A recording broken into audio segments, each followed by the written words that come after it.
예배로의 부름으로 시작하겠습니다. 다 같이 자리에서 일어나 주십시오. 우리 주 하나님이여 영광과 존귀와 권능을 받으시는 것이 합당하오니 주께서 만물을 지으신지라 만물이 주의 뜻대로 있었고 또 지으심을 받았나이다 하더라. 아멘. 전능하신 하나님 감사합니다. 오늘도 복된 날을 주시고 주님을 기억하여 또 하나님을 예배할 수 있게 우리를 불러주셔서 감사합니다. 시작하는 시간입니다. 우리의 마음과 또 생각과 모든 뜻이 하나님께로 향해 있게 하여 주시고 오늘도 하나님만 예배하고 또 하나님만을 또 즐거워하고 하나님께만 영광 돌리는 시간이 되게 하여 주시옵소서. 감사드리며 예수님 이름으로 기도합니다. 찬송하겠습니다. 찬송가 64장 찬송 드리겠습니다. 기뻐하며 경배하세 영광의 주 하나님 주 앞에서 우리 마음 피어나는 꽃 같아 죄와 슬픔 사라지고 의심 구름 걷히니 변함없는 기쁨의 주 밝은 빛을 주시네. 땅과 하늘 만물들이 주의 솜씨 빛내고 별과 천사 노랫소리 끊임없이 드높아 물과 숲과 산과 골짜 들판이나 바다나 모든 만물 주의 사랑 기뻐 찬양하여라. 우리 주는 사랑이요 복의 근원이시니 삶이 기쁜 샘이 되어 바다처럼 넘치네. 아버지의 사랑 안에 우리 모두 형제니 서로 사랑하게 도와주하소서. 새벽별의 노래 따라 힘찬 찬소 부르니 주의 사랑 줄이 되어 한마음 되게 하시네. 노래하며 행진하여 싸움에서 이기고 승전가를 높이 불러 주께 영광 돌리세.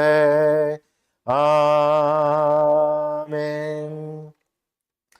다 같이 니케아 신경으로 우리의 신앙을 고백하겠습니다. 우리는 전능하신 하나님 아버지를 믿습니다. 그분은 하늘과 땅, 보이는 것과 보이지 않는 모든 것을 창조하셨습니다. 우리는 한 분이신 주 예수 그리스도를 믿습니다.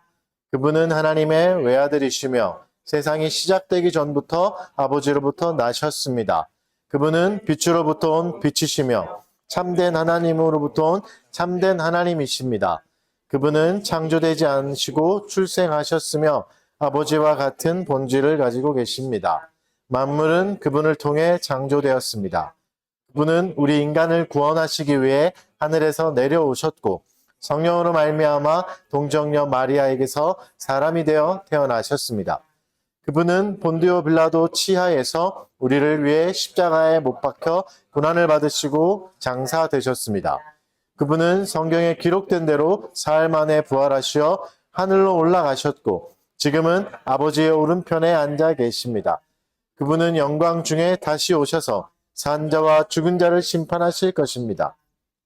나라는 영원할 것입니다. 우리는 주님이시며 생명을 주시는 성령님을 믿습니다. 성령님은 아버지와 아들로부터 나오시며 아버지와 아들과 함께 경배와 영광을 받으십니다. 성령님은 예언자들을 통해 말씀하셨습니다. 우리는 하나의 거룩하고 사도로부터 이어져 내려온 공교회를 믿습니다. 우리는 죄사함을 위한 하나의 세례를 고백합니다. 우리는 죽은 자들의 부활과 영원한 삶을 기대합니다. 아멘. 자리에 앉아 주십시오. 웨스트민스터 대의리 문답 134에서 135문으로 10계명 교독하겠습니다. 오늘은 9계명 부분 교독합니다. 143문 제9계명은 무엇입니까?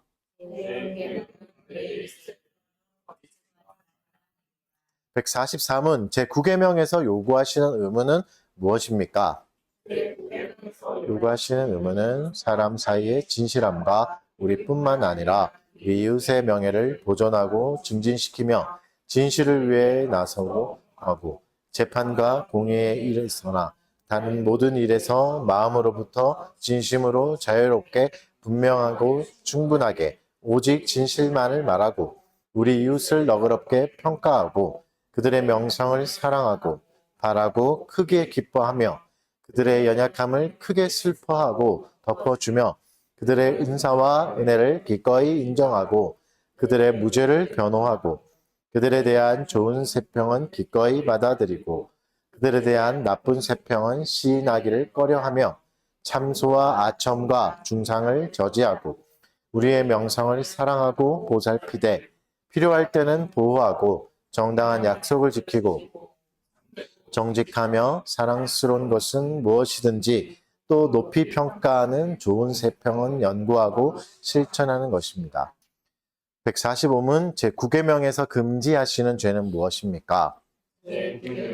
금지하시는 죄는 우리 자신뿐만 아니라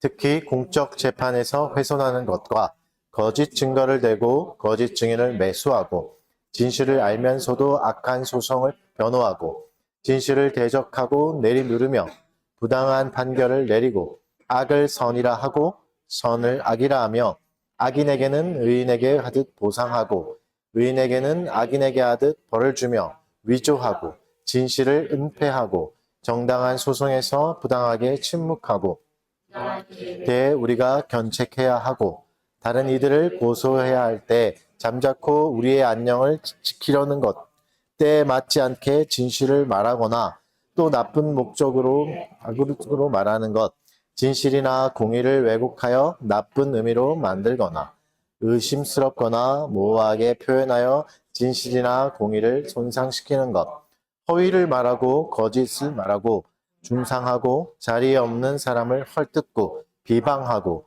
참소하고 수근수근하고 비웃고 욕하고 경솔하게 말하고 가혹하게 말하고 편파적으로 말하는 것, 의도와 말과 행동을 완전히 오해하는 것, 아첨하는 것, 헛된 영광을 자랑하는 것, 우리 자신이나 다른 사람들을 지나치게 높게 또는 너무 보잘것없게 생각하고 말하는 것, 하나님의 은사와 은혜를 부인하는 것, 작은 결점들을 악화시키는 것, 죄를 솔직하게 자백해야 할 때 죄를 숨기고 변명하고 가볍게 만드는 것, 다른 사람의 연약함을 쓸데없이 드러내는 것, 거짓 소문을 내는 것, 악한 세평을 받아들이고 묵과하는 것, 공정한 변호를 듣지 않는 것, 악한 의심을 품고 어떤 사람이 마땅히 받을 만하여 받은 명망을 시기하고 배아파하고 그것을 손상시키기 위해 노력하고 바라고 그들의 수치와 오명을 크게 기뻐하는 것입니다. 조롱하는 경멸, 맹신적인 감탄, 정당한 약속을 어기는 것, 좋은 세평이 되는 그런 일들을 소홀히 하는 것, 나쁜 평판을 얻을 수 있는 그런 일들을 우리가 행하거나 피하지 않는 것, 또는 다른 사람들이 그런 일들을 못하도록 할 수 있는데도 우리가 막지 않는 것입니다. 이 시간에 죄의 공적인 고백 하도록 하겠습니다. 하나님 말씀 앞에 우리의 죄를 또 돌아보고 또 진실한 마음으로 하나님께 고백하는 시간 잠깐 갖도록 하겠습니다.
우리를 불쌍히 여기시어 우리의 죄악을 발로 밟으시고 우리의 모든 죄를 깊은 바다에 던지시리이다. 아멘.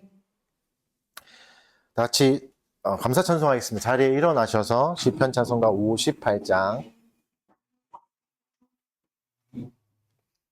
시편 25편 5절에서 7절 말씀으로 찬송 올려드리겠습니다.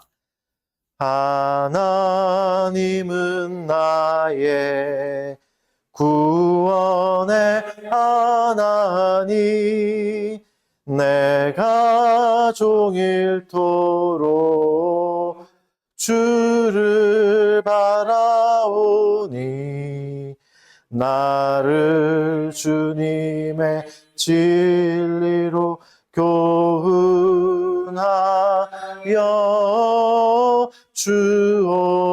주옵소서. 주님의 긍휼과 그 인자심이 옛적부터 있고 영원히 있으니 여호와여 이를 항상 기억하여 주옵소서. 나의 죄와 허물 기억지 마시고 주의 선하심과 인자하심 따라 이 죄인을 받으시고 날 기억해 주옵소서. 아멘. 자리에 앉아주십시오. 꽤 기도하겠습니다. 오직 여호와는 그 성전에 계시니 온 땅은 그 앞에서 잠잠할지니라 하시니라. 아멘. 거룩하시고 자비로우신 하나님 아버지, 온 우주 만물을 창조하시고 다스리시는 주님의 위대하심과 지혜를 찬양합니다. 영원부터 영원까지 변함없으신 사랑으로 우리를 품어주시고 오늘도 주님의 존귀하신 이름 앞에 나와 예배할 수 있는 특권을 주심에 감사드립니다. 성부, 성자, 성령 삼위일체 하나님께서 이 시간 우리의 예배 가운데 함께하여 주시고 주님의 영광을 온전히 드러내시며 우리의 심령을 새롭게 하여 주옵소서. 우리의 모든 생각과 마음, 삶의 전부를 주님께 의탁하오니 연약한 우리를 붙드시고 주님의 강한 팔로 인도하여 주옵소서. 긍휼이 풍성하신 주님, 우리의 죄악된 모습을 돌아보며 주님 앞에 참회의 심령으로 나옵니다. 하나님의 거룩한 법을 어기고 우리의 생각과 말과 행동으로 주님의 말씀을 아프게 했던 순간들을 고백합니다. 세상의 빛과 소금이 되라는 주님의 명령을 잊고 때로는 무지함과 연약함으로 또 때로는 교만함으로 주님의 뜻을 거역하고 살았음을 회개합니다. 우리 마음의 완악함과 불신앙, 미지근함과 열매 없음을 불쌍히 여겨 주옵소서. 주님의 선하심과 오래 참으심을 가벼이 여기고 복음의 초청에 응답하지 못했던 우리의 허물을 용서하여 주옵소서. 간절히 바라옵기는 오직 예수 그리스도의 보혈을 의지하여 나아갈 때 우리의 모든 죄를 깨끗하게 씻어 주시고 다시 한번 주님의 자녀로서 거룩하게 살아갈 힘과 지혜를 더하여 주옵소서. 주님의 몸된 교회를 위해서 기도합니다. 이 땅의 모든 교회가 그리스도의 온전한 몸으로서 바르게 기능하며 또 세상 속에서 빛과 소금의 역할을 감당하게 하여 주시옵소서. 각 교회의 모든 지체들이 세상의 헛된 것을 바라보지 않고 오직 교회의 머리 대신 예수 그리스도만을 바라보며 믿음의 경주를 힘차게 달려가게 하여 주시옵소서. 특별히 우리 달빛교회가 주님의 진리의 말씀을 굳게 붙들게 하여 주시고 성령 안에서 하나가 되어 서로 사랑하며 섬기는 공동체가 되게 하여 주옵소서. 이 나라와 민족을 위해 기도합니다. 대통령 선거가 하나님의 은혜 가운데 순탄하게 잘 치러지게 하여 주시고 하나님의 공의와 사랑을 이 땅에 실현하며 국민을 섬기는 신실한 지도자가 세워지게 하여 주시옵소서. 경제적으로 어려움을 겪고 있는 많은 이들에게 실질적인 힘과 위로가 되는 새로운 정부가 세워지기를 간구합니다. 이 나라가 가난하고 소외된 이들을 돌보고 또 모든 영역에서 공평과 정의가 강물처럼 흐르는 복된 나라가 되게 하여 주시옵소서. 사랑하는 달빛교회 교우들을 위해서 기도드립니다. 우리 모두가 삶의 순간에서 하나님을 경외하는 참된 성도가 되게 하여 주십시오. 우리가 어디에 있든지 무엇을 하든지 하나님께서 보여주신 진리의 길을 굳건히 따라가게 하여 주시고 또 어렵고 힘든 순간마다 주님께서 친히 강한 손으로 붙잡아 주십시오. 세상의 풍파와 시험을 만날 때마다 피할 길을 주시고 잠시 숨을 고르며 다시 믿음의 여정을 힘차게 걸어갈 수 있는 용기와 새 힘을 허락하여 주옵소서.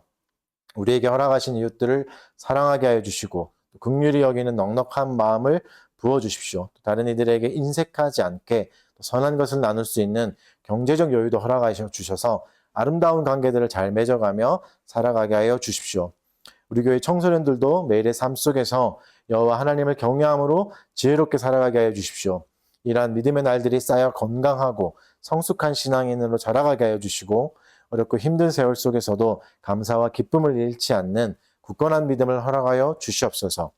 오늘도 설교 말씀을 통해서 우리에게 말씀하실 하나님을 기대합니다. 또 선포되는 말씀이 우리의 생각과 마음에 깊이 뿌리 내려서 삶의 변화를 이끌어내는 능력의 말씀, 생명의 말씀이 되게 하여 주십시오. 우리의 심령이 좋은 밭이 되어서 뿌려진 말씀의 씨앗이 풍성한 열매를 맺도록 성령 하나님께서 역사하여 주시옵소서. 이 모든 기도 우리를 구원하신 예수 그리스도 이름으로 간절히 기도드립니다. 아멘. 말씀 보겠습니다. 오늘은 창세기 3장 1절에서 24절 말씀 보겠습니다.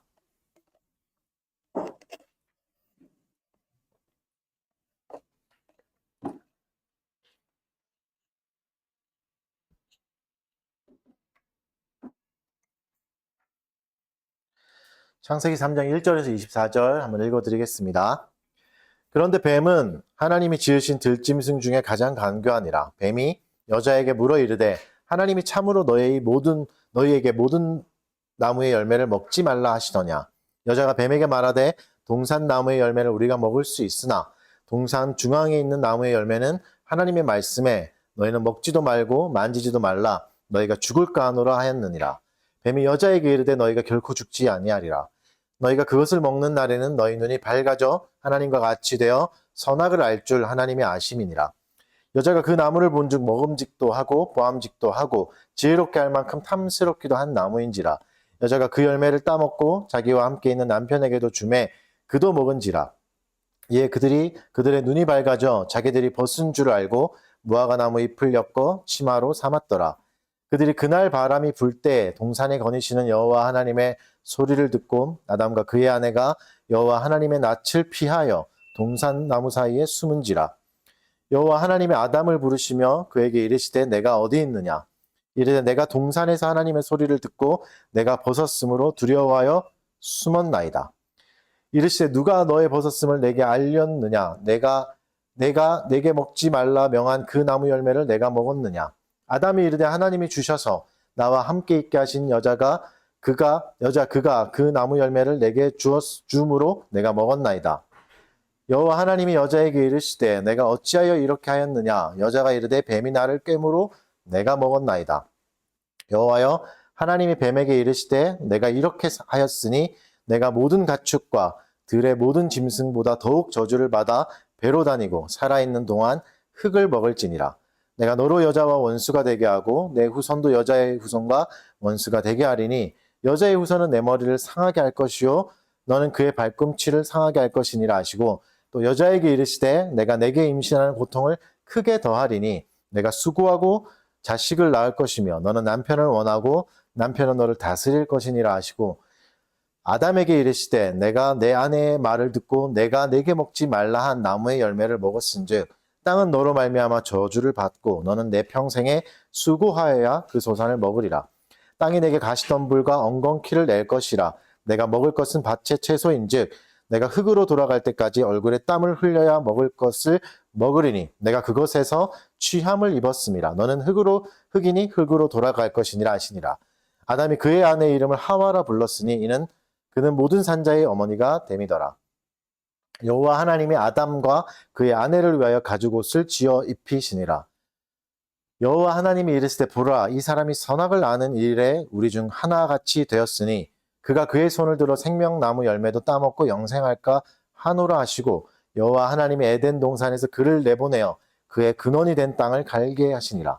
이같이 하나님이 그 사람을 쫓아내시고 에덴 동산 동쪽에 그룹들과 두루 도는 불칼을 두어 생명나무의 길을 지키게 하시니라. 아멘. 네, 오늘은 실패라는 이제 주제로 7주 정도 이제 시리즈 설교를 하려고 합니다. 실패의 이야기, 은혜의 시작. 이게 이제 정식 주제고, 구약을 먼저 한 7번 정도 살펴보고, 또 이후에 또 다른 강해를 했다가, 여력이 되면 또 신약까지도 한번 7번 살펴보려고 합니다. 자세한 또 설명은 홈페이지에 올려놨으니까 참고하시면 되겠습니다. 오늘은 첫 번째 시간입니다. 추락 지점에서 피어나는 하나님의 구원 이야기라는 제목 가지고 말씀 전하도록 하겠습니다.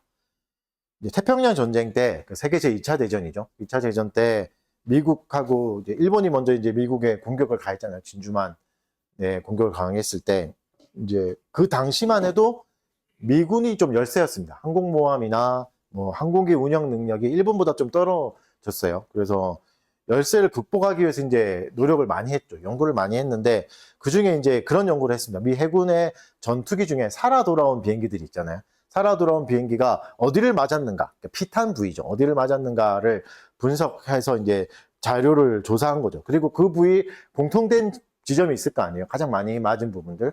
이 부분을 막자. 이렇게 이제 한 거죠. 그래서 꼬리와 중앙 몸통 부분이 가장 많이 맞았어요. 그래서 이제 그 부분을 보강하기로 했습니다. 근데 여기까지 들으면 좀 이상한 걸 느끼시나요? 느끼셔야 됩니다. 왜냐면 오류예요. 나중에 심각한 오류로 밝혀지거든요. 왜죠? 살아온 전투기는 거기를 맞아서 살아남은 게 아닌 거거든요. 어디를 안 맞아서 살아남은 거지, 살아남은 전투기가 맞은 데를 아무리 조사해봤자 사실 소용없는 거죠. 사실 조사해야 될 거는 착륙한, 맞아서 불시착한 전투기죠.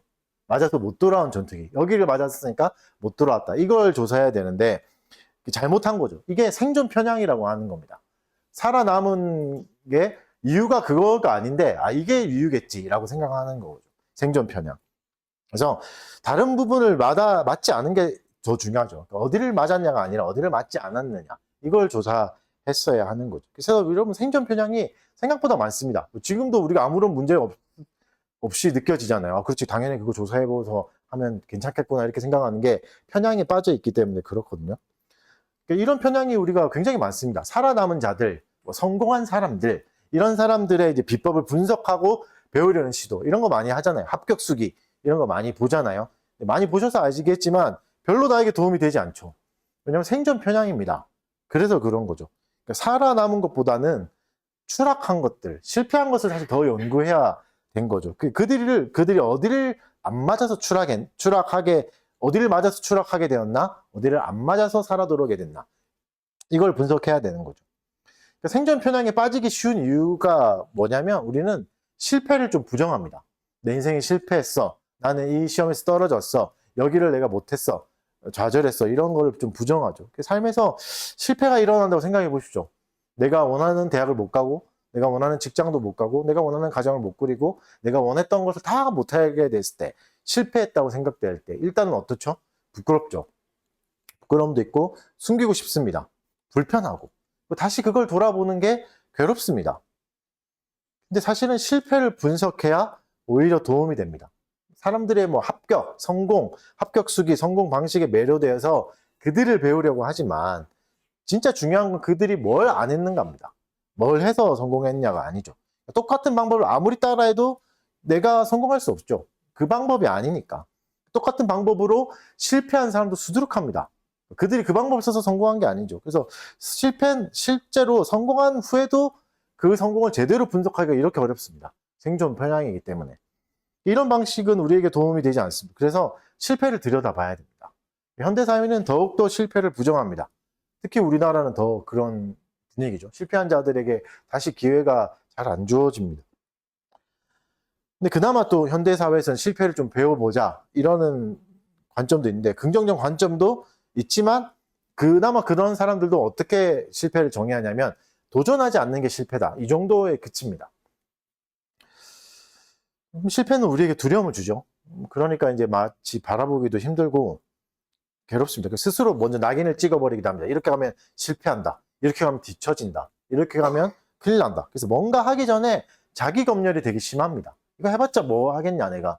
이거 해서 되겠나? 이거 해봤자 또 실패할 건데 이 자기 검열이 너무 많아서 아무것도 못하게 되고 소극적으로 살아가게 되는 거죠. 근데 성경은 좀 다른 관점을 보여줍니다. 여러분도 성경을 읽어보셔서 알겠지만 의외로 성경은 실패한 이야기가 더 많습니다. 화려하고 성공한 이야기들보다 실패가 훨씬 더 많죠. 하나님을 알려주는 책인데, 하나님을 계시하는 책이 성경인데 왜 이렇게 실패한 이야기가 많은가? 뭐 종교 경전이라면 좀 더 긍정적인 이야기를 하고 듣기 좋은 소리를 하고 위로하고 격려해야 사람들이 좋아할 건데 왜 이렇게 실패 이야기가 많을까? 뭐 분명한 건 하나님이 실패 이야기 속에서도 많은 것을 알려주실 수 있기 때문에 그런 거겠죠. 또 어떻게 할 수 있죠? 하나님은 실패를 부정적으로 보지 않는 겁니다. 감추려 하지 않으시고 덮어 넘어가려고 하지 않은 거죠. 그래서 성경은 인간의 실패를 기록합니다. 때로는 너무 적나라하게 기록하고 이거 19금 붙여야 되는 거 아닌가 할 정도로 노골적인 실패도 다 기록합니다. 인류의 시작도 실패죠. 인류의 시작부터 실패했고 뭐 좌절하고 몰락하는 이야기, 배신하고 배신당하는 이야기, 또 영웅이 아닌 죄인으로서의 허물을 감추지 않습니다. 다 드러내는 거죠. 이런 것들이 우리를 불편하게 할 수 있습니다. 그래서 이제 그런 이야기가 많이 나오는 구약 부분을 읽기는 되게 힘들어지죠. 왜냐면 이러다가 불순종해서 죽고 이러고 죽고 이런 얘기만 계속 나오니까 읽기 싫어지거든요. 이게 우리 마음에 맞지 않는 거죠. 근데 이렇게 많이 말씀하신다는 건 중요한 메시지가 있는 거죠. 그래서 우리는 성경의 실패 이야기를 통해서 뭔가 좀 점검해 봐야 됩니다. 우리 자신도 한번 돌아봐야 되고 우리의 연약함이라는 문제점을 기반으로 하나님의 은혜가 필요하구나. 이거를 이제 좀 정직하게 받아들여야 됩니다. 그래서 실패의 이야기, 은혜의 시작이라는 시리즈로 7번 정도 시리즈로 설교를 하려고 합니다. 오늘은 인류 최초의 실패 장면을 좀 들여다보면서 그것이 우리에게 무엇을 말씀하시는지 한번 살펴보도록 하겠습니다. 오늘 본문을 다 같이 한번 읽어볼까요? 3장 1절만 읽어보겠습니다. 시작.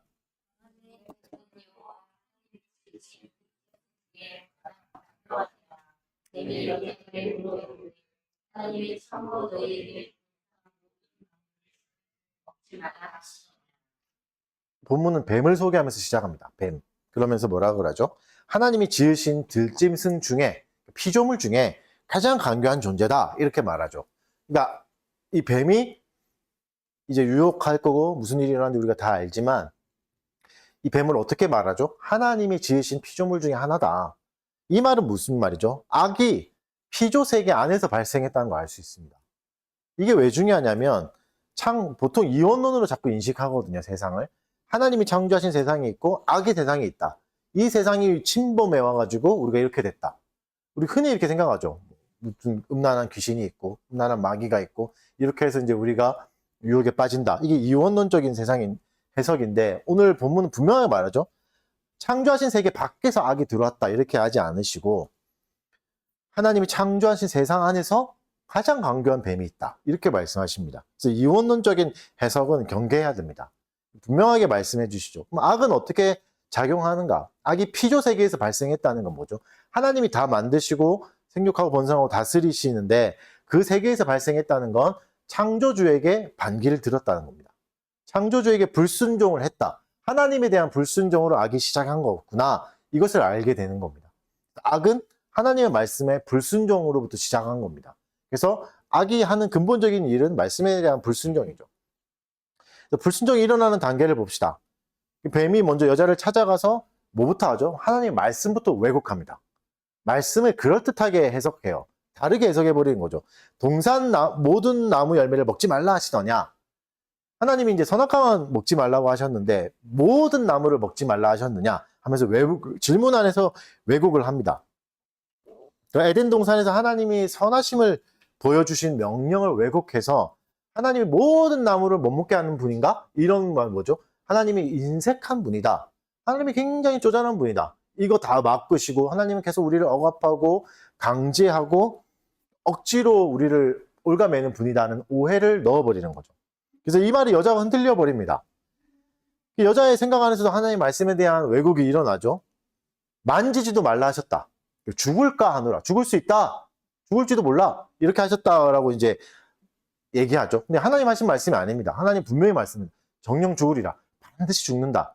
그리고 만지지도 말라는 말씀 안 하셨죠. 반드시 죽으리라 말씀만 하셨잖아요. 그러니까 여러분 이런 교묘한 왜곡들이 일어난 겁니다. 태초에 에덴 동산에서. 근데 이런 왜곡들은 에덴 동산을 넘어서 우리의 일상에서도 이제 쉽게 일어납니다. 우리는 쉽게 성경의 구절들을 하나씩 그냥 짧게 가져와가지고 위로를 삼습니다. 그리고 나의 행동을 두둔하는 일에 사용합니다. 아, 이렇게도 말씀하신 내가 이렇게 행동할 수 있는 거 아니야? 이렇게 하는 거죠. 그러니까 전체적인 맥락과 뭐 하나님의 마음, 하나님의 뜻은 상관없고 나에게 어떻게 적용할 수 있을까? 이거 내가 어떻게 써먹을 수 있을까? 이거 나에게 어떻게 적용할 수 있을까? 이것만 신경 쓰는 거죠. 그러니까 하나님 말씀 잘게 부숴버립니다. 굉장히 잘게 부숴가지고 나에게 맞게. 내게 능력 주는 자 안에서 내가 모든 것을 할 수 있다. 이게 마치 내가 뭔가 마음만 먹으면 다 할 수 있다. 이런 뜻인가요? 그런 뜻이 전혀 아니잖아요. 그 앞에 보면 일체의 만족의 비결을 배웠다. 내가 가난할 수도 있고 부자가 할 수 있다. 그러니까 만족의 비결. 이걸 말하는 구절인데 마치 내 능력, 무한함, 내가 뭔가 노력만 하면 다 할 수 있다. 이걸로 해석해 버리잖아요. 이런 게 왜곡이죠. 우리가 지금 나그네로 살고 있는 이 세상도 왜곡이 만연합니다. 뭐 현재 미디어들은 그렇죠. 뭐 목적을 가지고 정보를 쉽게 가공합니다. 목적이 분명합니다. 포털이나 이런 데서 이제 나오는 뉴스들은 분명하게 목적을 가지고 가공하는 거죠. SNS나 뭐 가짜 뉴스, SNS에 가짜 뉴스가 돌아다니는 것도 너무 만연하죠. 일상적인 일이 되어버렸습니다. 그래서 쉽게 믿어지지 않는 뭐 그런 상황이 됐죠. 악의 영향력은 여전히 우리에게 미치고 있는 겁니다. 우리의 삶 속에서 여러분 이런 일이 쉽게 일어날 수 있습니다. 내 안에서 하나님의 말씀을 왜곡하려는 속삭임, 이런 것들은 지금도 일어나고 있습니다. 어떻게 해서라도 나의 행동을 합리화하고 방어하기 위해서 여기서 조금 가져오고 저기서 조금 가져오는 행동들. 이게 결국 누구의 방법이라고요? 뱀의 방법이요. 사탄이 사용했던 방법. 하나님의 말씀을 왜곡하는 방법. 그리고 사탄은 더 담대하게 나갑니다. 거짓말을 말합니다. 결코 죽지 아니하리라. 하나님이 말씀하신 거에 정반대입니다. 결코 죽으리라고 말씀하셨는데 결코 죽지 않으리라 이렇게 말합니다. 그리고 그 이유도 말합니다. 이거 사실 하나님처럼 될까봐, 네가 하나님처럼 될까봐 두려워서 하나님이 막으시는 거다. 세질까봐, 강해질까봐 하나님이 막으시는 거야. 이것도 이제 계속 오해를 넣는 거죠. 하나님이 인색한 분이다. 우리를 자꾸 강제하는 분이다. 뭐 선악과 하나 먹어서 하나님이 될 수 있다. 이것 자체도 좀 허무맹랑한 이야기인데 이런 거짓에 너무 쉽게 속아 넘어가 버립니다. 거짓말은 이렇습니다. 여러분, 거짓말은 분별하기 어려워서 거짓말입니다. 그럴듯해 보입니다. 진실처럼 보입니다. 또 우리의 숨은 욕망을 자극합니다. 내가 하고 싶어 하는 것들. 무슨 욕망이 있었죠? 그래, 뭔가 숨겨져 있는 게 있구나. 그걸 알아채야 돼. 저 말에 분명히 숨겨진 의도가 있어. 그걸 알아채야지. 이런 속삭임을 조심하십시오. 특히 하나님의 말씀에 대해서. 여러분, 하나님의 마음을 오해하지 마십시오. 그분에게 우리를 괴롭히려는 마음은 없습니다. 우리를 억압하려고, 우리에게 인색하게 굴거나 우리를 견제하거나 억압하지 않으십니다. 실패 이야기를 잘 살펴보면 더 잘 알게 될 겁니다. 팀켈러는 이렇게 말했습니다. 죄의 본질이 하나님 밖에서 자아를 추구하는 거다. 하나님 밖에서 자신을 추구하는 게 죄의 본질이다. 현대인의 우상은 여기 있습니다. 하나님을 떠나서 인간의 노력으로 완벽에 이르려고 하는 겁니다. 하나님 떠나서 내가 뭔가 잘 지켜보겠어. 하나님 떠나서 내가 이 위기를 벗어나 보겠어. 하는 게 인간의 우상입니다. 현대인의 우상인 거죠. 노력하면 안 될 게 없다. 네가 부족하고 모자란 건 노력이 부족한 거다라는 식의 말은 하나님 밖에서 내게 뭔가의 가능성을 찾으려는 말입니다. 여기서 뭔가 가능성이 있다 이런 거죠. 여러분, 노력은 또 다른 현대인의 우상의 모습입니다.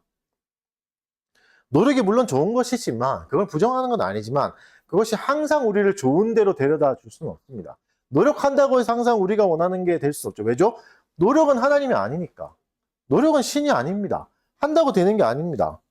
창세기 3장은 이런 우리에게 인간의 한계를 명확하게 직시하게 해줍니다. 아담과 하와는 어떻습니까? 하나님 밖에서 행복을 추구하고 자유를 추구했지만 결과가 어떻게 됐죠? 눈은 밝아졌죠. 그래서 선과 악을 구별하게 됐죠. 그리고 또 뭐가 생겼죠? 두려움이 생겼습니다. 오히려. 수치가 오히려 생깁니다. 밝아졌는데. 그럼 첫 인간의 실패는 어떤 영역이었을까? 좀 상세하게 좀 더 살펴봅시다. 하와가 어디에 끌렸을까? 선악과를 보면 이렇게 말합니다. 먹음직스럽고 보암직도 하고 지혜롭게 할 만큼 탐스러웠다. 이게 무슨 말이죠? 여자 안에 있었던, 하와 안에 있었던 마음이었던 거죠.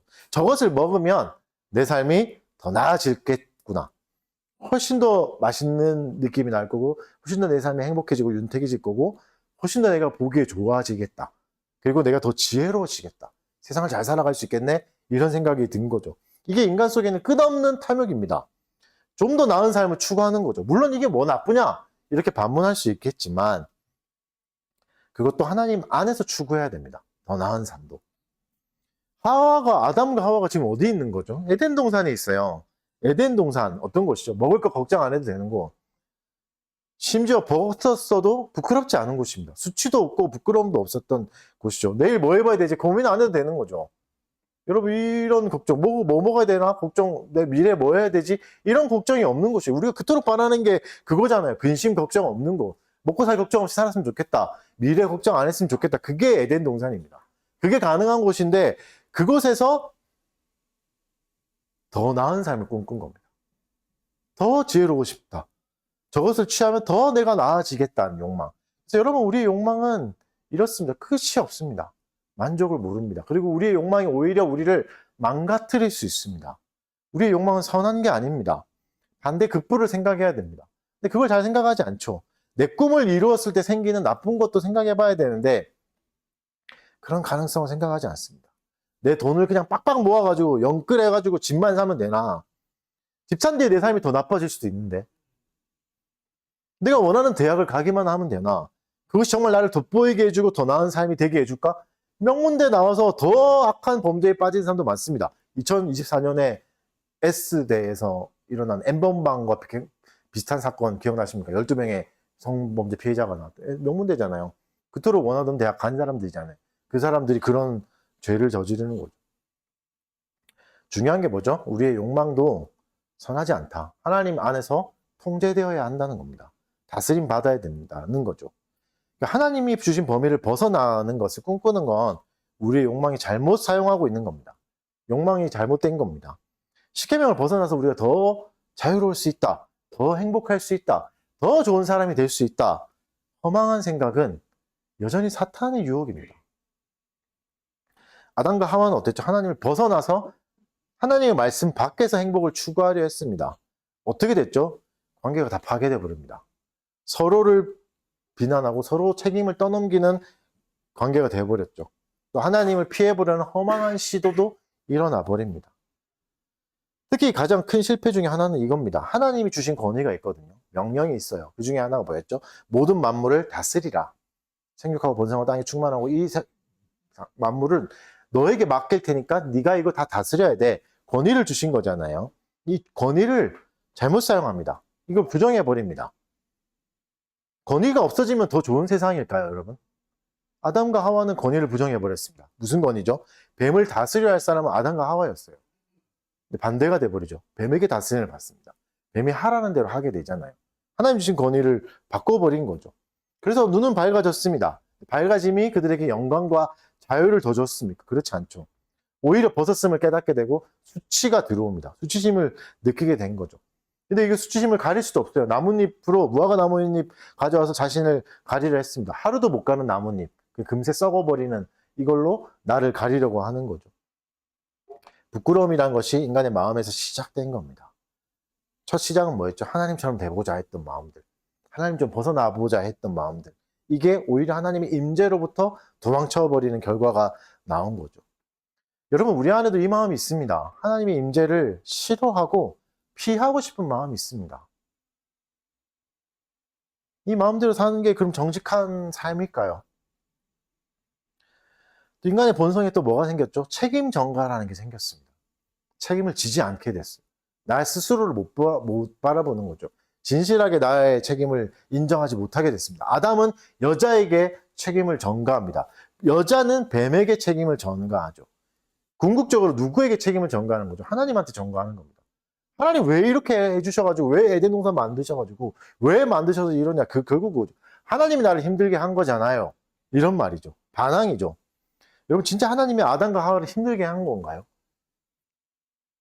모든 걸 다 할 수 있고, 심지어 모든 들짐승도 나의 명령을 다 들어야 되는 그런 완전한 상태에서 하나, 선악과만 안 먹으면 됐었는데 그게 진짜 그렇게 힘들게 한 건가? 지상낙원이라는 에덴 동산에 있었는데 그게 진짜 그렇게 힘들게 했는가? 모든 게 다 깨어져 버립니다. 완전했던 관계는 완전히 깨어져 버립니다. 남자와 여자는 이제 대립하게 됐고 결과적으로 하나님과도 사람이 대적하게 됐습니다. 완전히 끊어져 버려서. 그래서 이제 쉽게 하나님께 불평하고 불만을 내놓는 상태가 되어버린 거죠. 누가요? 저와 여러분이. 진짜 그렇습니까, 여러분? 하나님이 진짜 내 앞길을 막고 있는 겁니까? 내가 열심히 살려고 했는데 하나님이 안 도와주시는 겁니까? 그럼 반문해 보십시오. 진짜 하나님이 그어주신 선 안에 살고는 있는가? 그 안에 진짜 살고 있는가? 하나님 주신 삶에 만족하면서 감사하면서 그 말씀을 따르고 지키고 있었는가? 진리의 빛 안에서만 머물고 있었는가? 아니면 나의 경험과 지식을 더 믿고 의지해서 빛 밖에 있는 어둠도 기웃거린 건 아닌가?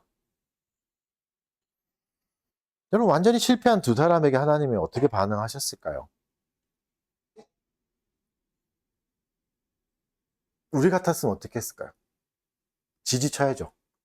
지지치고 다시 리셋해야죠. 굿게임, 리셋, 껐다 켜거나 이렇게 하면 되잖아요. 사실.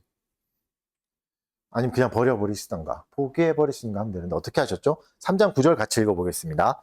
3장 9절 시작. 여호와 하나님이 아담을 부르시며 그에게 이르시되 내가 어디 있느냐.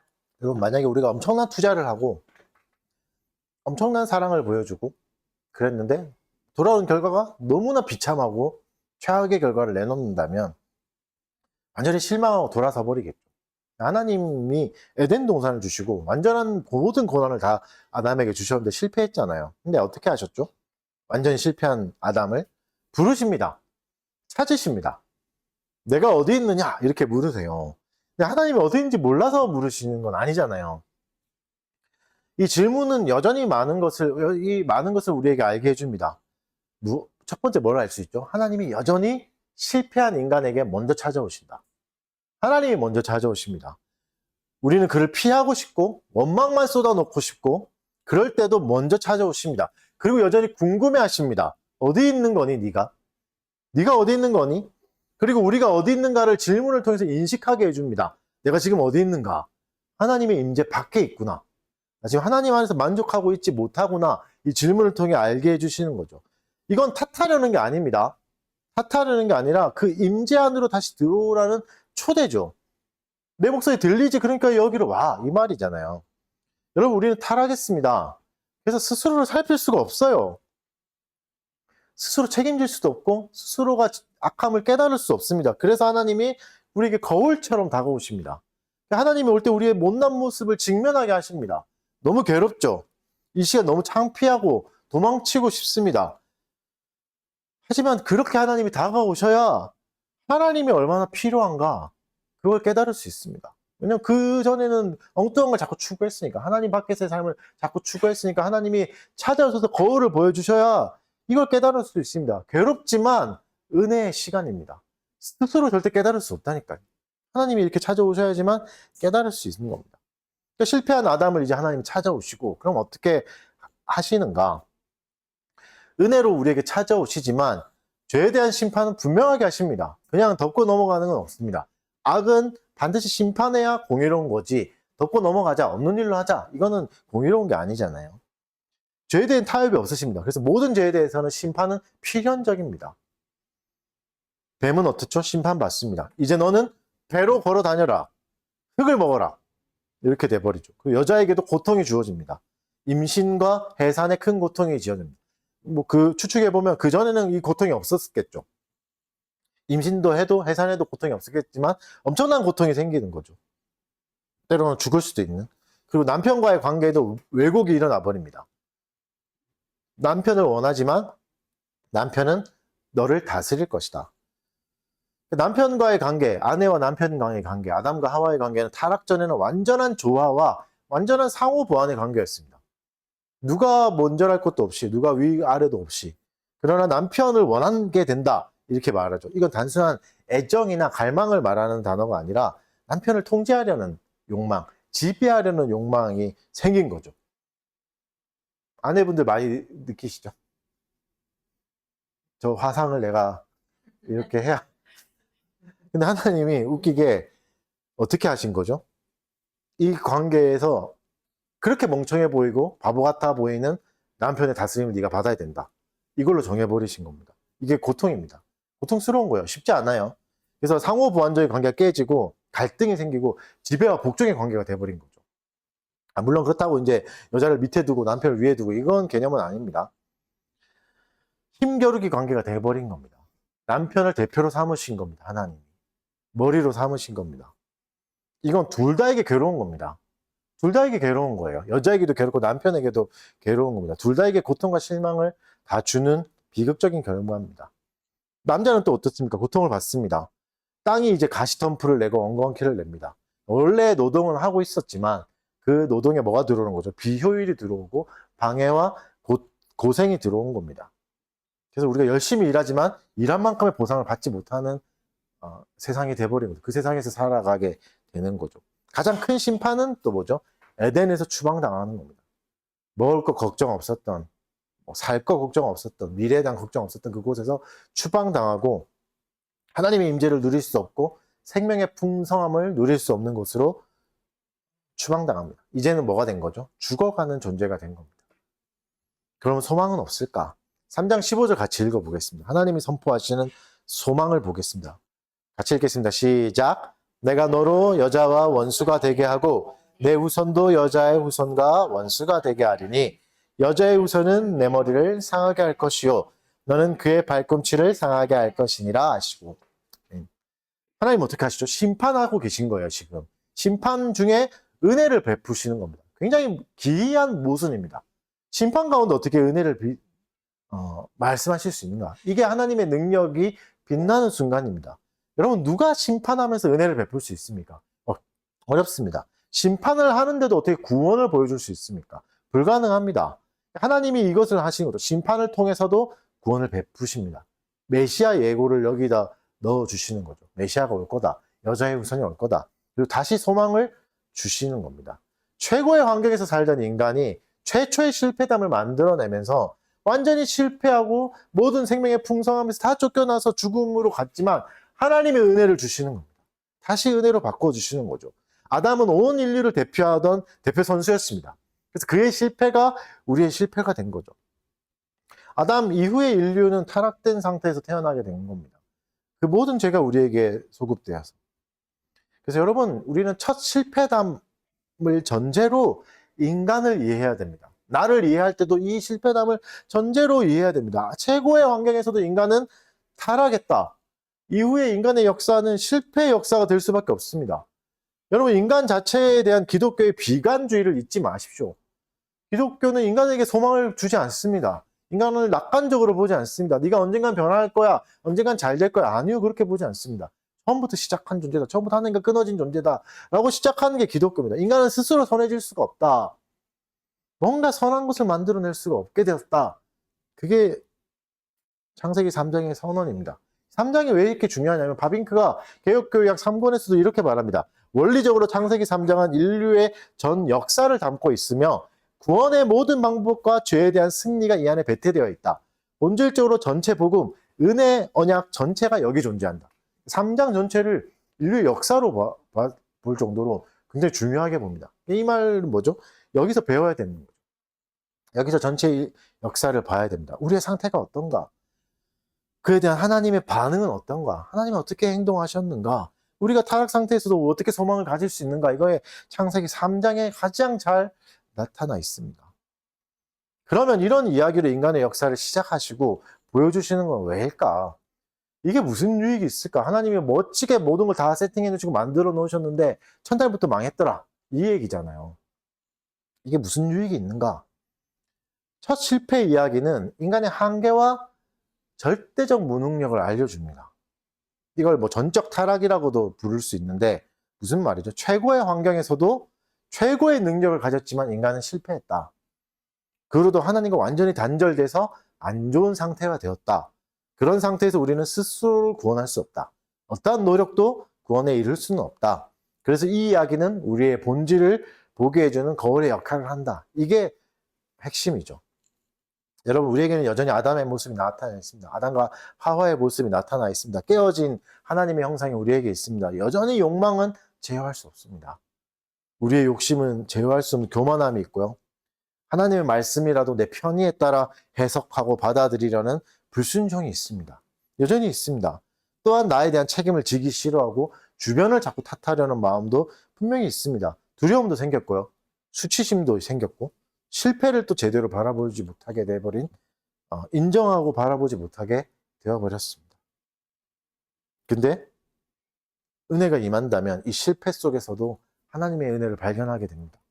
하나님 우리에게 오늘 그 일을 행하시는 겁니다.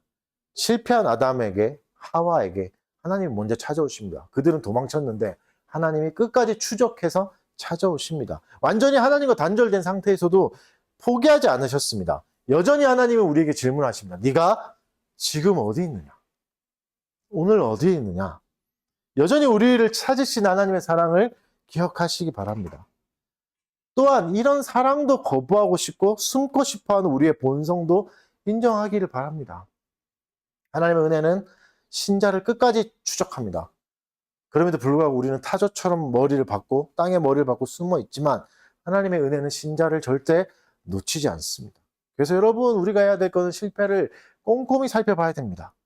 그곳에서도 하나님의 은혜를 충분히 발견할 수 있기 때문입니다. 실패를 바라보십시오. 우리가 얼마나 미련하고 어리석다는 걸 발견하십시오. 그건 오히려 우리를 죽이지 않고 오히려 살릴 수 있습니다. 여러분, 교만이 꺾이는 게 좋은 일입니다.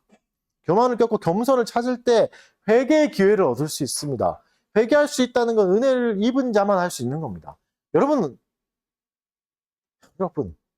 회개의 기회, 이게 항상 있을 거라 생각하지 마십시오.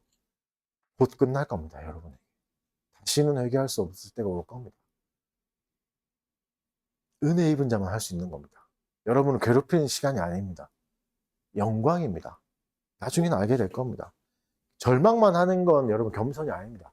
그렇다고 이렇게 생각하는 게 아니라 나는 아무것도 못해. 역시 나는 찌질해. 이것도 겸손은 아닙니다. 이것도 교만입니다. 내 욕심을 회개하는 겁니다. 나는 할 수 없다. 그래서 내게 하나님이 필요하다. 은혜가 필요하다로 가는 거죠.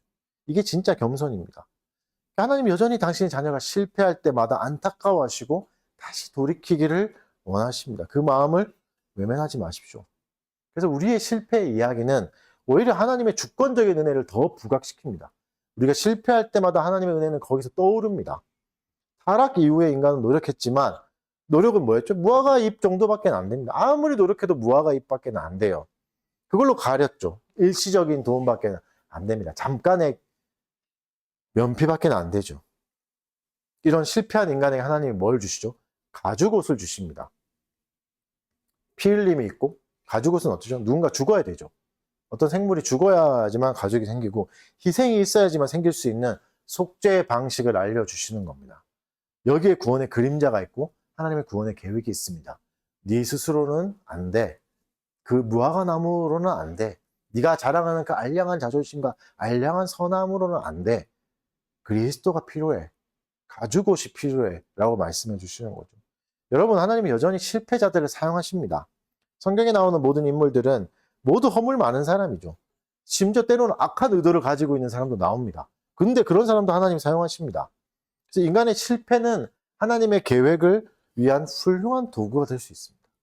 하나님이 항상 인간의 실패를 사용하셔서 선한 걸 이루어 가시는 겁니다. 약자를 들어 쓰신다. 바울은 그렇게 고백하잖아요. 약한 것들을 들어 써서 강한 것들을 부끄럽게 하신다. 여러분, 그래서 끊임없는 실패의 이야기가 나온다는 것은 결과를 뒤집으면 뭐죠? 끊임없이 인간이 실패했는데도 하나님이 포기하지 않으셨다는 겁니다. 하나님이 여전히 신실하시다는 겁니다. 이렇게 실패하면 우리는 읽기도 싫은데, 쳐다보기도 싫은데, 그걸 역사 내내 하나님이 바라보고 계셨고, 포기하지 않고 끊임없이 피할 길을 열어주시고 구원자를 예비하셨다. 하나님은 신실하시다. 이렇게 흉악한 실패했는데, 이렇게 실패했는데도, 이렇게 망가졌는데도 또 기회를 주신다고? 또 기회를 주신다고? 이게 성경의 이야기잖아요. 여러분, 우리는 하나님의 인내를 가늠할 수 없습니다. 그분의 인내가 얼마나 놀라운지, 우리의 실패에도 불구하고 우리를 품으시는 그 사랑을 발견하시길 바랍니다. 너무 놀래가지고.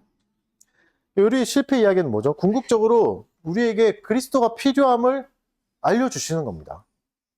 우리의 계획으로는, 우리의 삶의 태도로는 구원에 이룰 수 없습니다. 나의 신앙의 방식이 아니라 내 생활의 내가 원하는 신앙 생활의 방식이 아니라 하나님 제시하는 방식을 받아들여야 됩니다. 여러분, 내가 하나님보다 더 똑똑할까? 하나님보다 내가 더 현명할까? 그렇지 않습니다. 우리는 메시아가 필요합니다. 하나님은 심판의 현장에서 여자의 후손을 약속해 주십니다. 그리스도를 통해서 우리를 구원하실 것을 보여주십니다. 실패의 현장 속에서 구체적인 은혜가 있는 거죠. 앞으로도 진행될 이야기는 다 실패한 이야기입니다. 썩 그렇게 기쁘거나 뭐 좋은 이야기가 없을 겁니다. 이게 무슨 유익이 있을까? 일단 이런 게 있겠죠. 나만 실패하는 게 아니구나를 알려주실 겁니다. 나만 이런 게 아니구나를 알려주시죠. 그리고 어떤 모양의 다양한 실패를 한다 해도 하나님이 충분히 회복시킬 수 있구나. 소망은 있구나를 알 수 있습니다. 여러분, 내 인생이 여전히 실패한 인생 같습니까? 포기하지 마십시오. 우리의 인생은 끝나지 않았습니다. 왜죠? 하나님이 신실하시니까. 하나님이 여전히 우리와 함께 하시니까. 그리스도가 우리의 머리가 되셔서 우리를 함께 하시니까.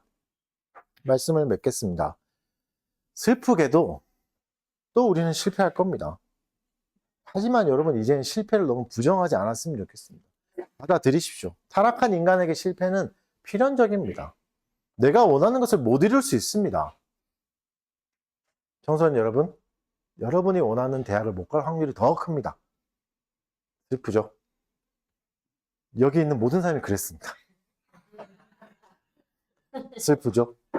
여러분이 봐야 될 그 성공수기가 아니라 우리들이에요. 만약에 갈 수도 있죠? 그러나 그걸 이룬다고 해서 거기에 구원이 없습니다. 내 삶이 진짜 나아질까요? 아니, 그렇지 않습니다. 하나님은 우리 인생에 명확하게 선을 그어주십니다. 여기까지다. 여기까지 있어라 말이죠. 그 선 안에서 마음껏 실패해도 되고 성공해도 됩니다. 이게 복된 인생입니다. 그 선 안에서 모든 걸 다 할 수 있는 거. 그러니까 하나님을 떠나서 뭔가를 이룰 수 있을 것 같겠지만 관계에 단절이 생길 수 있고 수치와 비난과 고통이 오히려 찾아올 수 있습니다. 실패의 이야기가 주는 유익도 생각하십시오. 우리의 연약함을 다시 확인할 수 있는 시간입니다. 나에게 그리스도가 필요하구나를 다시 한 번 더 확인할 수 있는 기회입니다. 우리는 절대 스스로를 구원할 수 없습니다. 무화과 나무 잎으로 나를 가려보는 시도가 얼마나 허망한가 기억하십시오. 교만을 꺾고 겸손의 자리로 가야 됩니다. 우리에겐 하나님의 은혜가 너무도 필요하고 구원이 여전히 필요합니다. 실패를 할 때마다 그걸 넘어선 하나님의 소망과 은혜도 생각하십시오. 여러분, 우리는 또 실패하겠지만, 청소년 여러분, 원하는 걸 못 이룰 수 있겠지만, 그게 끝이 아닙니다. 왜죠? 하나님이 찾아오시니까. 그 인생에도 하나님이 찾아오시니까. 가죽옷을 주시고, 입혀주시고, 구원자를 약속해 주십니다. 그리고 하나님이 무엇을 약속해 주시죠? 그 모든 것이 합력해서 선이 될 거야. 라고 약속해 주십니다. 선이 될 겁니다. 하나님이 포기하지 않는 계획과 사랑을 신뢰하십시오. 여러분, 우리는 그리스도 안에서 새로운 피조물입니다. 실패는 더 이상 우리를 절망하게 할 수 없습니다. 그 속에서 그리스도를 발견하셨으면 좋겠습니다. 그 실패에 대한 태도가 좀 달라졌으면 좋겠습니다. 내 실패든 이웃의 실패든 타인의 실패든 부정하거나 두려워하지 않았으면 좋겠습니다. 남 탓을 하지도 않았으면 좋겠어요. 오히려 정직하게 인정해주고 은혜를 더 의지했으면 좋겠습니다. 실패할 수 있어요. 그게 왜요? 다 하는 건데. 피탄 부위를 분석하는 성공 신화의 마음을 빼앗기지 마십시오. 허망한 겁니다. 실패를 정직하게 분석할 수 있을 때 오히려 큰 은혜와 유익을 발견할 수 있을 겁니다. 실패의 자리는 은혜가 시작되는 자리입니다. 앞으로 6번 더 이 실패의 자리를 찾아볼 거고 이 실패의 자리에서 은혜를 탐구할 겁니다. 그때마다 하나님 주시는 신실한 사랑을 풍성하게 누리시기를 바랍니다. 잠깐 기도하겠습니다. 들었던 말씀을 생각하면서 우리의 실패 가운데 큰 은혜를 발견하게 해달라고 잠깐 기도하겠습니다.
사랑하는 주님 감사합니다. 실패 가운데도 여전히 우리를 찾아오시는 하나님을 기억하게 해주십시오. 은혜로 우리를 추적하여 주시고 또 가죽옷을 입혀주시고 그리스도를 바라보게 해주시는 하나님을 잊지 말게 해주시고 우리의 삶이 어그러질 때 내가 계획했던 대로 원하는 대로 펼쳐지지 않을 때 그 모든 것을 합력하여 선을 이루실 수 있는 하나님을 기억하게 하여 주시고 그 자리에서도 은혜를 더듬어서라도 찾아가는 달빛교회 모든 교우들이 되게 해 주십시오. 그리하여 모든 것을 합력하여 하나님께 끝끝내 영광을 돌릴 수 있는 참된 신자로 우리가 살아갈 수 있도록 도와주시옵소서. 감사드리며 예수님 이름으로 기도합니다.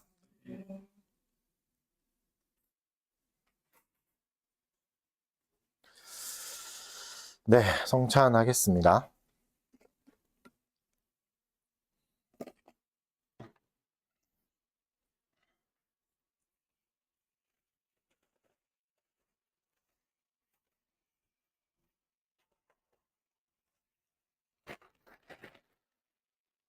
네, 떡을 떼기 전에 잠깐 기도하겠습니다. 사랑하는 주님 감사합니다. 그리스도께서 명령하신 모범을 따라 떡을 나누려고 합니다. 이 빵을 찢어 나눌 때 그리스도의 몸이 찢겨져 우리에게 주셨고 우리를 한 몸 되게 하시고 그리스도가 우리의 머리가 되셨음을 기억하게 해주시고 그 머리 안에서 하나됨을 풍성히 누리게 하여 주시옵소서. 감사드리며 예수님 이름으로 기도드립니다. 그리스도께서 십자가에 죽으심으로 그러니까 가죽옷이 필요했던 것처럼 자신을 희생하시고 찢으셔서 우리에게 구원이 되어 주셨습니다. 우리의 먹을 것이 되어 주셨고 한 몸됨을 그리스도께서 이루어 주셨습니다. 한 분씩 나오셔서 그리스도의 몸됨을 나누겠습니다.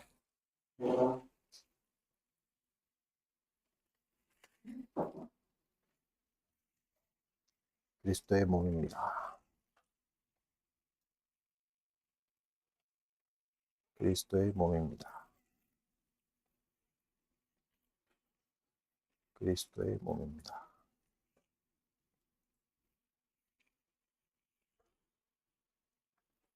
그리스도의 몸입니다.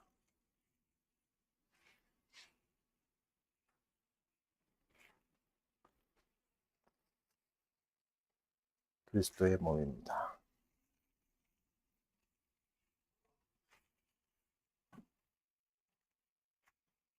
그리스도의 몸입니다.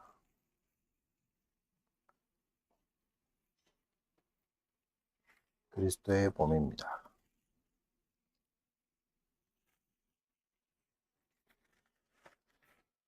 다 같이 기념하겠습니다.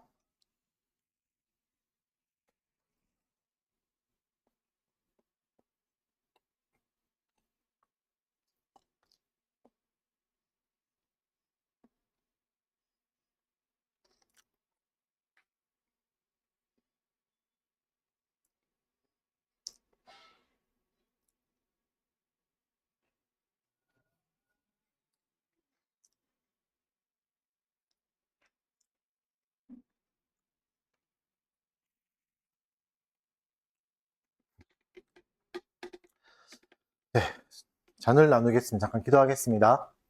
사랑하는 주님, 그리스도께서 제정하신 모범을 따라 잔을 나누려고 합니다. 이 잔을 나눌 때 그리스도의 보혈이 우리에게 흘러 우리의 죄를 사하여 주셨고 오직 주님만이 우리의 죄를 사하실 수 있고 주님만이 우리의 소망이심을 다시 한 번 더 마음에 새기는 시간이 되게 하여 주십시오. 감사드리며 예수님 이름으로 기도드립니다. 그리스도께서 십자가에서 자신의 몸을 찢으시고 또 피를 흘리심으로 우리의 죄가 사함을 받았습니다. 함께 또 기념하도록 하겠습니다.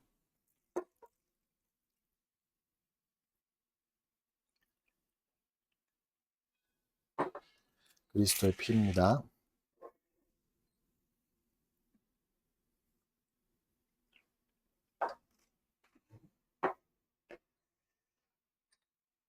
그리스도의 피입니다.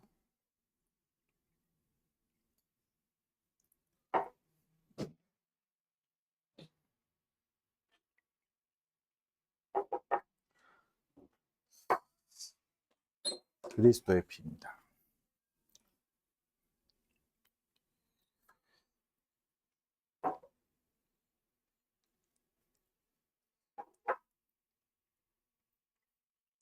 그리스도의 피입니다.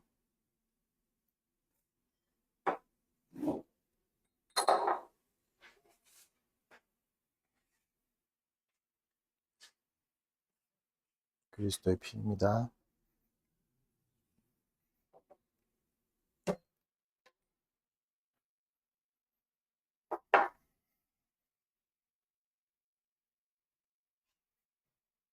그리스도의 피입니다.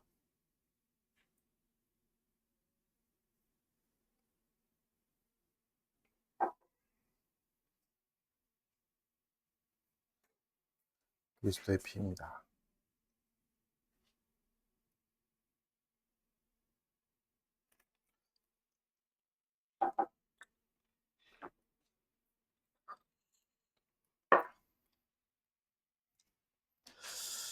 다 같이 일어나서 찬송하겠습니다. 259장 찬송하겠습니다. 예수 십자가에 흘린 피로써 그대는 씻기어 있는가? 더러운 죄 이게 하는 능력을 그대는 참으지 않은가? 예수의 보혈로 그대는 씻기어 있는가? 마음속에 여러 가지 죄악 깨끗이 씻기어 있는가? 주 예수와 밤낮으로 늘 함께 그대는 행동을 하는가? 아무 때나 어디서나 그대 십자가 붙들고 있는가? 예수의 보혈로 그대는 씻기어 있는가?